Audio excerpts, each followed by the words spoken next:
Hello and welcome back to season 4 of the Laura and Becky Show. Numero quattro. I can't believe we're on season 4, can you?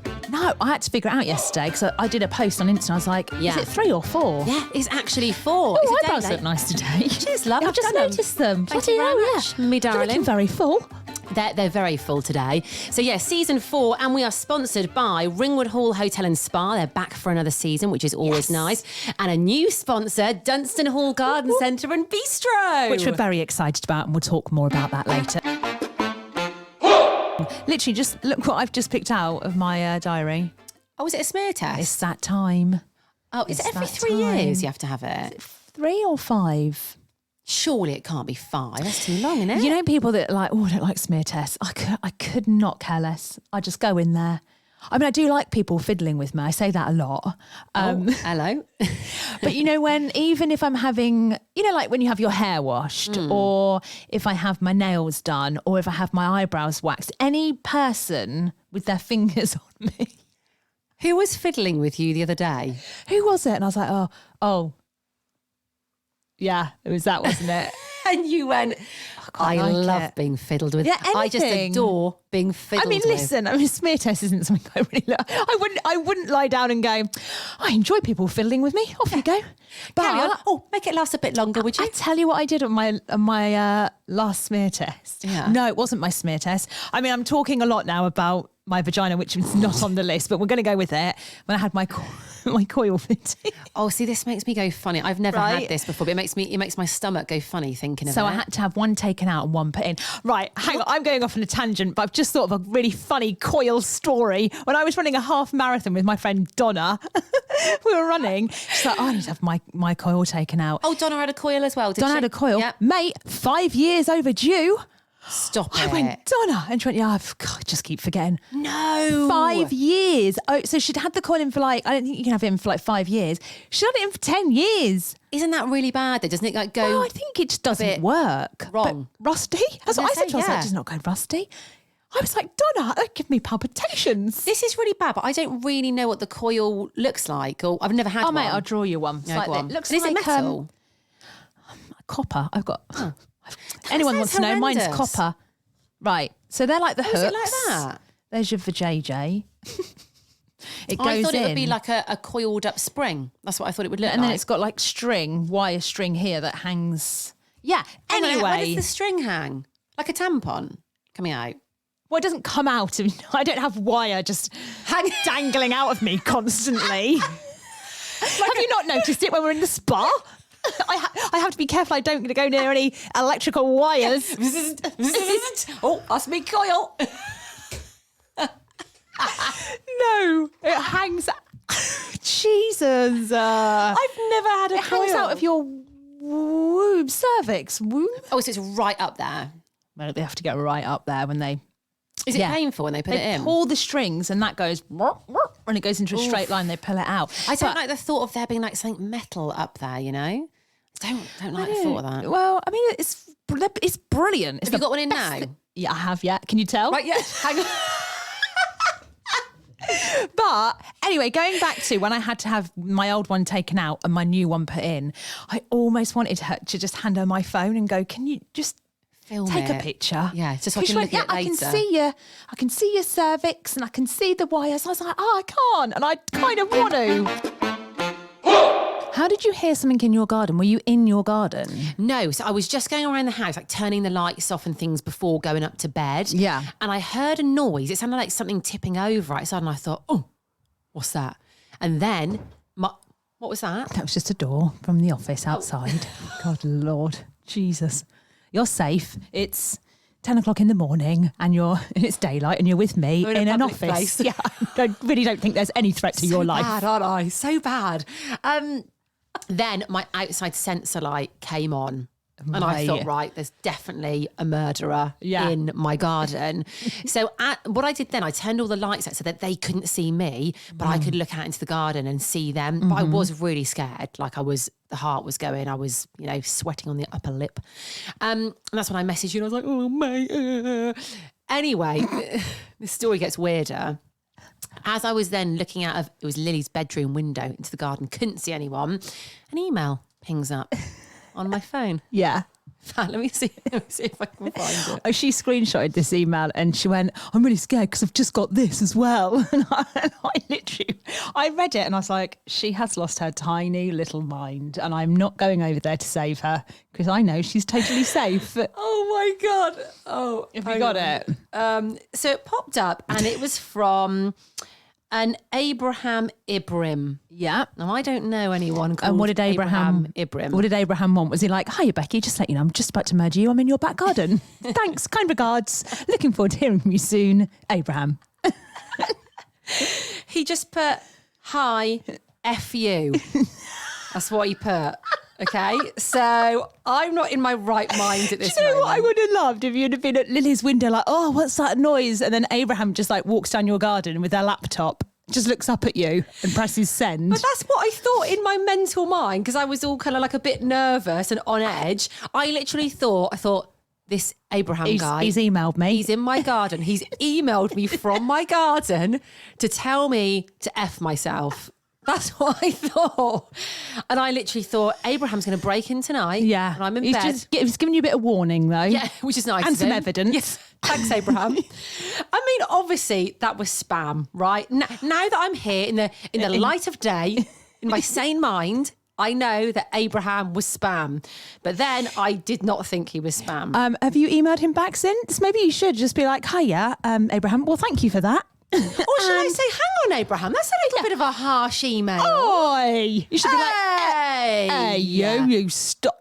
Would your mum be proud? Yeah, come on, Abraham. Yeah, and CC me into it, please. Have you seen, it is celebration boxes, isn't it? It's celebrations, have bounties in. Yeah. Well, they don't anymore.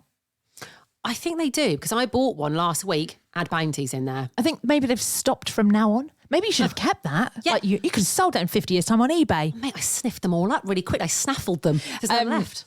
But we were saying, we do this a lot actually. When something like that comes out, we always go, it's like a radio presenter's dream. Because when you do a breakfast show, the first thing in the morning you do is basically go on Metro to see what the hell is going on. And that would have been top on our list of things that we could have talked about on the show, wouldn't it? It's so true. That sort of thing is a talking point, isn't it, on the radio? Yeah, like, morning guys. Oh, can you believe it? They're taking bounties out of the celebration top. Oh, what do you think? What's your favourite Texas? I mean, we would have been all over that. Oh God, that would have been our big thing. Can you believe it? Well, I would have. This is how it would have gone. Let's role play, right? So we'd have gone. Oh, it's Katy Perry and Raw on blah blah shit radio, and then I'd have gone. Oh my days, Becky. What law? Have you seen what they've done? No, I haven't. They've only taken bounties out of the celebration tubs. You're joking. I'm not. Oh, no. my days. Do you like the bounties? What's your favourite one? Bounties are actually my favourite, Law. Oh, are what they? Your favourite? Oh no. Well, we'd have been good together because I don't like bounties. So you could have eaten my bounties and I'd have eaten the Mars. Oh no, I don't like the Snickers either. Snickers and bounties are always the last ones in the tub. Hey, let's open this out. What's your favourite celebration chocolate? Do you like bounties? Let us know. 811-9. It's the laugh for me. This is great content, guys. I mean, radio presenters would be jizzing all over this, wouldn't they? Literally sat in their studios going, whoa, whoa, whoa, whoa, whoa. Bounties, they've stopped it. Bounties on the floor. And we have. Hi, Damon. Hey guys, thank you for inviting me on. And also, I love the name, the Christmas hiker. That's quite cool. Yeah, has anyone else called you the Christmas hiker, or can we like copyright that? I think you guys come up with it, and it's probably only myself that's called me that. I'm like, Christmas hiker. Yeah. I was debating changing my Instagram to it, and I thought, no, it's too cliche. But I do like that. It's really, really cool name. Listen, do you know what you could do, Damon? Just had a thought. Like after, obviously, it's going to be such a success this year. You could write a book and call it The Christmas Hiker. Then we'll give that to you. How my life turned around after the Becky and Laura show. Yeah, yeah. As long as you put, so on the front page, all the I'd like to thank my mum and blah blah blah. I'd like to thank Laura and Becky for the name, the Christmas hiker. I think it'll be before his mum. Before his mum, right? Before his mum, stick us on there. I'm thinking calendars as well. I'd buy a calendar with Damon on. Would you? Oh my God, you could do a calendar, Damon. Up different peaks. It'd be great. Yeah, that's a good shout. The 12 hikes of the year. Yeah, I like that. That's quite cool. A calendar is such a good idea. Damon, would you like us to manage you? Both by agents. You'll have to speak to Becky and Laura. I'm not sure. I might be busy. We can pimp you out. No problem. Listen, no problem. Right. Let's first of all just explain, kind of, for anyone that doesn't know who you are. We discovered you on Facebook because you could put a post on about a hike on Christmas Day. Can you just explain what exactly it is? Yeah. So I've been doing it. So this will be the third year coming up. The response this year has been absolutely insane. I think there's like 290 people in the group now. Obviously, I would guess a lot of the people that say they're going to come have probably had like an argument with the family at the early part of the year, and they think they're not going to make up by Christmas. It always happens. But yeah, so it's a Christmas Day hike. It starts from 9 o'clock in the morning and finishes around about 6. And that's not one long hike. That's 6 hikes that are split up into shorter parts of the day. And the reason why I've done it like that is, say, for example, you could only come for the morning, you're more than welcome to come for 2 hours and do part of the hike. Or if you're, say, for example, your fitness level isn't great, there'll be an easy part of the day that you can like nip in and nip out of. And that way you're not having to commit to a full day. Or if you just want to get out for a little while and you've got that availability to come for as long as you like. This is such a good idea, right? And Laura actually showed this to me and she was like, look at this. This is amazing what this guy is doing. Because the thing is, you assume that everyone's got somewhere to go on Christmas Day, don't you? 100%. Yeah. And the thing is Christmas can be the most magical time of the year if you're with family or with a loved one or anything like that. There's, typical Christmas moments. But for some people, they're not having the kids that year. The family live abroad. They've had a really big argument. Maybe they've had a bereavement. There's so many people that dread Christmas. And it's actually one of the one of the biggest days in the year for suicide. So for me, I was like, the most important time for me to start these group hikes, because originally they were just on Christmas Day, was Christmas Day. And I thought, I can't have people being that lonely and that, worried about the day. So I've got to do something to kind of, I can't do it globally, but I can do it maybe in my community. So that's why I've started in the peaks. It's so true, though. I'm actually dreading Christmas this year, Damon. I'm not going to lie to you. I'm dreading it because my family are a bit of a nightmare. And also I haven't got my little one this year as well. So it's like, I'm a bit like, I've been moaning to you about it, haven't I? Yeah, you have been, yeah. In fact... Oh, you need to come. Yeah, well, do you know, I think I am going back home to be with my family, but I'm just a bit like, oof about it. But Laura and I have been talking about it a lot, right? And I went into this thing where I was like, I'm dreading Christmas this year, blah, blah, blah. And then I thought, no, I'm going to start to look forward to it and turn it on its head. So now Laura and I have got this thing where we go, hey, it's going to be Christmas! And we have to say it like that. Like, Christmas. We're like, Christmas! Just to try and make it a good one. But I think it's, the Peaks is such a beautiful place, and to kind of go and have a walk on Christmas Day, it's a nice thing to do anyway. And how did you plan the route? Because your route is quite hefty, isn't it? Right, you're walking obviously the whole thing. How many miles is it in total? Oh, do you know what? Everyone always asks me that, because I've been hiking since I was 5 and I'm 35 now. The distance doesn't bother me. I can hike all day, like 8-9 hours up and down mountains all day. So I don't know the distance, to be honest. People will say to me, like, how far is this one? I'm like, I don't know, it's like 4 or 5 hours. You're going to get your steps in. You're going to earn your Christmas dinner, aren't you? Blimey. Oh, hell yeah. I can't wait. Where are you going to have your Christmas dinner? If you're hiking all day, when are you going to have your turkey? I'm going to go home and cook it, so I'll have that to look forward to in the evening. I've got a couple of friends that are coming over in the afternoon. So. Are you going to take any stragglers from the walk back with you? Only the hot ones. No. Well, this is the thing. So I knew you wanted the juicy bit. Listen, funnily enough, now you lead us on to this. The walk, then. Most of the walkers women. You've got a lot of interest there, Damon. I advertise it so everyone can come of any sex or age or XYZ, but predominantly it does seem to be a lot of girls coming on hikes. But I think it's because my following on Instagram sways more towards women than guys. Yes, it is. Mm-hmm. And I think because girls, when they look at the pictures that I'm uploading of the group hikes, see other girls, I think they view it as kind of a safe space. And there's been a couple of creepy guys I've had to kick out of the group who've just been bombarding girls and stuff. So I think I'm trying to create this environment where everyone is welcome, but if it's towards girls, I'm not going to complain too much. This is brilliant, because I bet if people go into the group, they do see there's a lot of girls in it. So I guess there are some guys, I was going to say single guys, but they might not be single, come along, try and hit on the women. Do you know what? This could be a different kind of hike. Like the Christmas Day hike is obviously, it's there for a reason and it's a brilliant thing that you're doing. Maybe on Valentine's Day, you could do a hike, but for different reasons, Damon. Maybe, yeah. But you have a hike for 5 minutes and you have to change your partner every couple of 5 minutes. Exactly. Or do you know what I'm thinking? What are you thinking? I'm thinking like The Bachelor. Damon's The Bachelor. Right. All these single Just women running after Damon round the peaks.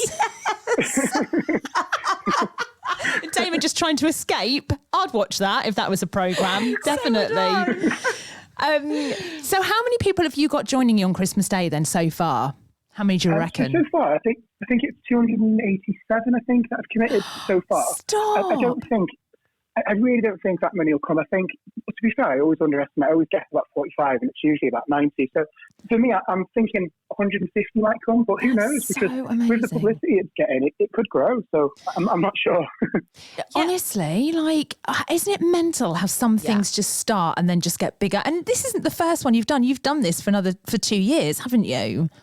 Well, so I think the Christmas hikes have been for the last 2 years, but I do monthly hikes as well. So from the success of last Christmas, everyone was saying to me, please, can you do New Year's Day? I think it's like 45 or 50 on Christmas last year.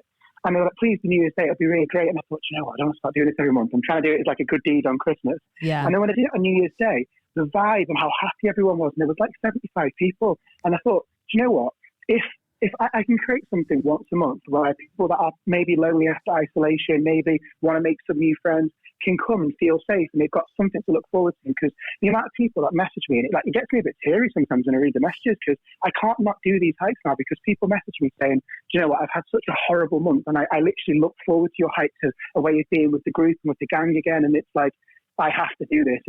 It's only 12 times a year. It's not going to inconvenience me too much, but I just can't not do them now. So now they're every single month. I feel a film coming on. I think honestly, do you remember that there was a film made about a homeless guy with a cat? There was some film about he did some good anyway. Honestly, I think this is going to turn into a movie, Damon. I think you could star in your own movie though, Damon. A Netflix original, The Hiker. If it was turned into a movie, Damon, who would you want to play you? Right. So I get 2 celebrity lookalikes depending on. I'll explain a story to you. So when I used to manage this cocktail bar, and for about 9 weeks on the trot, girls would come in and they're like, you look like a celebrity. And the first few times I was shocked, but then I kind of got used to it after 9 weeks. And I was like, who? And like, Hugh Jackman, Wolverine. I was like, cool, I'll take that, no problem. Yes, anyway, yeah. After managing this cocktail bar for 9 weeks on the trot and having takeaway after shift, this girl came in and she goes, you look like a celebrity. So I tapped like all the cocktail bartenders behind me, like, watch this. I'm like, who's that? And then she goes, Alan from The Hangover. I was like, oh, no. And everyone was like, Alan. I was like, shut up. So what I realised was, if I was in shape, I got Wolverine, and the more weight I put on, I'd get towards Alan. So Alan was like I need to lose weight now. I love it. I love Hugh Jackman. Yeah, I reckon. Don't you get Ant Middleton as well? I do get Ant Middleton every now and then, but it's a bit, we've got a beard and we're both burly blokes. So listen, The Christmas Hiker is a film. It's a Christmas. It's a bloody Christmas film, Damon. Honestly, this is going to be a Christmas. I honestly think it will be. If it's going to be a Christmas film, all we need is for you to meet a lady whilst you're hiking. Obviously, if it's Christmas, it needs to have a bit of romance in it. Yeah, that's what they can just. I mean, they can put that in a film. They can embellish, but you never know. On Christmas Day, Damon might meet his future. Yeah. Who knows? Yeah, definitely. Also, as well, the last lonely Christmas for Damon. Can I just ask? I mean, you've just said you ran a cocktail bar. Does that mean you can make a mean porn star martini, Damon? To be fair, a lot of my cocktails back in the day were all molecular based, which using like dry ices and agar, making like Cointreau caviar balls. So my cocktail experience is huge. Well, I mean, tick, dream man or what? Yeah. Why are you single, Damon? I mean, this makes no sense to me whatsoever. Very, very picky. I love it. Right, okay. Well, Hugh Jackman, The Christmas Hiker, that's going to be a film. Yeah. You can't skip Alan from The Hangover, though. No, that's one of that age. You've got to prepare people.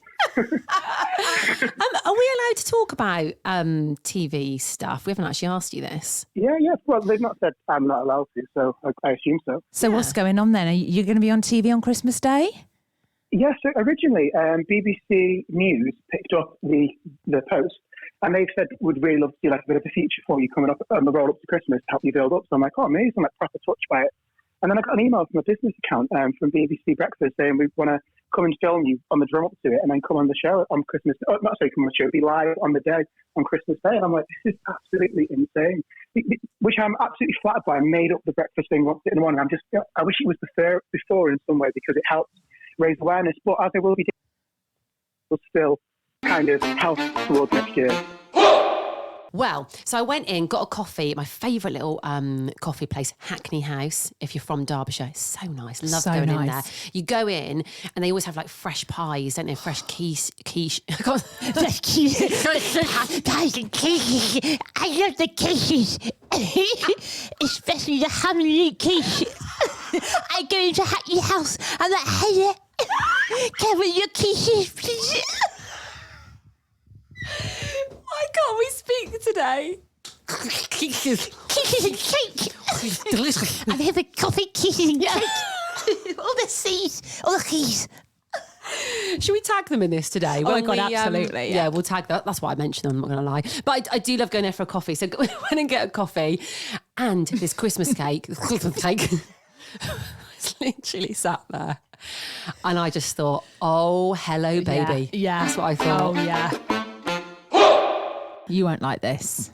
Oh, is it poo related? No. Oh, thank God for that. No. The poo is mentioned, but it's not poo related. Okay. So this is lovely Leanne. Thank you, Leanne. I love the fact she's thought of us for this story. I love it. Thanks, Leanne.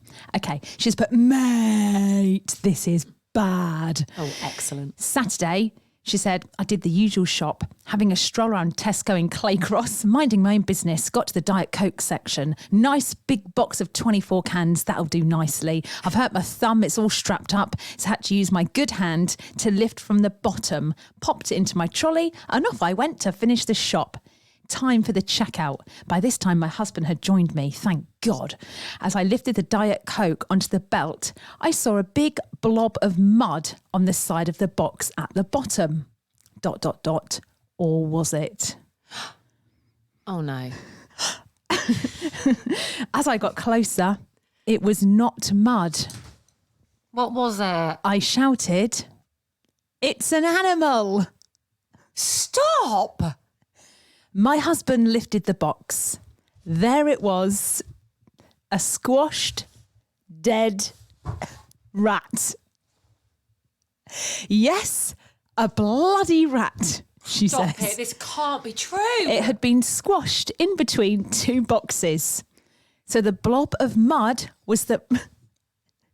Hang on. So the blob of mud... Wait a sec, I've got to film Becca's reaction because this is hilarious. I've never seen anything like it. So vile. I actually think this is true. The blob of mud was the rat's insides, all congregated in the rat's face, which had popped and was rotten, guts everywhere.